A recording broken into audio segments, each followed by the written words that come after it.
With the pandemic changing day-to-day life, parents and children have to make the most of play at home, and some of you may have limited outdoor space options. Joining us is Meghan Fitzgerald. She's the co-founder and chief learning officer of Tinkergarten. Welcome to the show, Meghan. Appreciate you being here. Yeah, so glad to be here, Aubrey. So Tinkergarten gives parents a lot of options for helping their little ones' physical and mental development. Tell us about transporting, what that is and how that works. Absolutely. Well, I think you're right. Now more than ever, parents are feeling how important time outside is, and play has become such an important part of a lot of our lives now that we're our children's teachers, more than ever. And transporting is an action that actually experts in playful learning know that children all over the world repeat. And it's associated with them learning how to use their body and their brain together, but also it's a pathway to how they'll think about categorizing objects later. So you'll know it as a parent, as kids filling up bags with all sorts of random objects, or loving to cart things around in a wagon, or those kinds of fill, dump, repeat kind of behaviors that you see all the time. And so we design some of our programs with behaviors like this in mind, because we know that kids get really engaged in these patterns, and then we can create learning experiences around that. Oh, that's good to know. What about how we can have the little ones let loose while connecting and learning? I mean, a little bit loose. We don't want them to go too crazy. Yeah, well, really, Tinkergarten is every family's guide to purposeful play, right? The kind of play that helps kids become really curious, capable, confident learners. So these kinds of letting go, which can feel a little overwhelming as a parent, if you can come up with the right kind of play activity and kids feel like they are in the lead, all play researchers know that then children really become confident learners, and they become aware of how to navigate their space, how to use objects to learn. And that's what early learning is all about. So at Tinkergarten, with things like making messes, for example, that can be overwhelming as a parent, but when you take the mess outside, or we help parents who can't go outside use their bathtub or the sink, or the kinds of materials like Play-Doh that allow kids to have the same sensory benefits of making a mess and help with the creativity building that happens when you make a mess, but make it manageable for parents too. And that's the kind of work we do at Tinkergarten, help families make the most of early learning in a way that uses just what you have on hand and feels like you can balance it with all the other things that are on our plates right now. Yeah, I remember when my guys were preschoolers and really exploring and just exposing them to different things. It's such a big deal, and you've got to find creative ways to do it right now. What if you need something that you're going to do indoors? You know, you can't go outside. Obstacle courses, are those an option? How can parents make one, and what are the developmental benefits of that? Absolutely. Well, a couple things to be really aware of. We're all exhausted, and I am an educator, career educator, classroom teacher, elementary school principal, and I'm overwhelmed by trying to find ideas for my 3 children every day and work and balance life. So that's one of the things that Tinkergarten at home provides to families is great ideas. And one of them is making an obstacle course. So you take something as simple as that, you give that challenge to children, and Tinkergarten at home would show you how to do that at baby age, toddler age, preschool age, and school age kids, because different kids will approach play in different ways.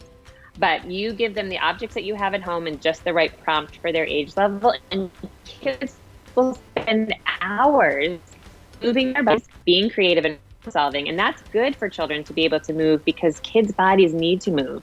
And they need to move their heads, they need to use their joints and their muscles, just even to be able to focus. And a lot of screen time and a lot of the things that we have to do to balance our world right now, and being indoors, sometimes we lose that chance. So you can make an obstacle course inside, outside. You give kids that challenge, and they'll work their bodies and their brains in really remarkable, joyful ways. Yeah, I definitely could see a lot of smiles popping up as they get active and they move around. We were looking at some video examples. So obstacle course is a good one. Kids also love water. How can parents, you mentioned a bathtub earlier, how do you use the bathtub to keep younger children engaged?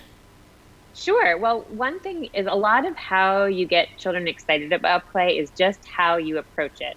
And that's what we're trying to give families: easy, actionable ways to approach setting up play, so kids will just take it and run with it each week. So one thing that we did was to invite parents to create with their kids a water playground. Now, a water playground might be a bowl of water and some scoops, but calling it a water playground makes it imaginative and engaging and exciting.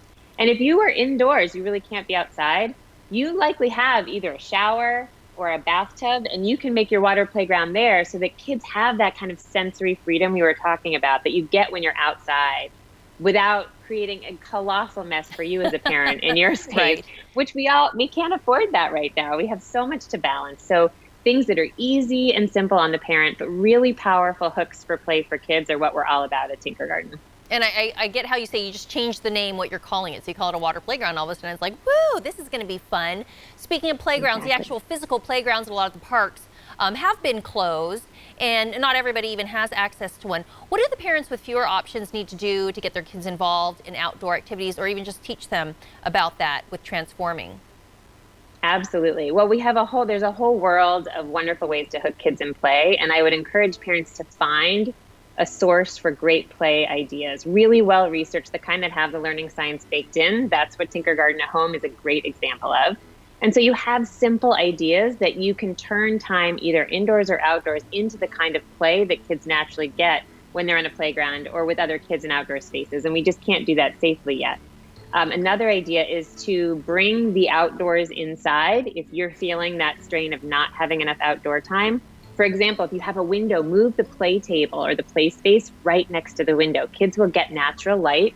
That will make a huge difference. Or when you are on your one block, walk around the block, if you can do that, grab a few sticks, a few pine cones, whatever you have available to you, and bring them inside and play with the water or the Play-Doh with those. And that is nature from a child's eyes. That's like being outside. So there are a whole bunch of resources on our blog that help people figure out those simple ways to bring nature inside when you really can't be outside. And that's so important right now. Well, you've given us a lot of great ideas that you can find all these ideas and more, I'm sure, with Tinkergarten. And you guys focus on kids' early learning, correct? That's right. We are helping families make the most of the early learning years. And we focus on kids about 6 months old through 8 years old. Although we're getting a lot of older school age kids during this time too. And that's great because play really can stretch up and down. And we usually offer classes in local parks. We have about 50 leaders in the Northern California area, but we have thousands of teachers around the country. Right now, we're on hold for that until things are safe to get together in groups. But anyone can access Tinkergarten at Home and can get weekly activity plans each week by age group, lots of parent insight and support, live sessions that you can attend. So lots of support for free for families everywhere right now. That's great. I know I'm ready to play. So where can parents go to find out more about Tinkergarten? Sure. Go right to tinkergarten.com, or you can go to tinkergarten.com/at-home and sign up for our free program. You'll get weekly activity ideas and all the community and insights. Or you can search for classes in your area for when our classes come back up again. And that's just by going to tinkergarten.com and putting in your zip code.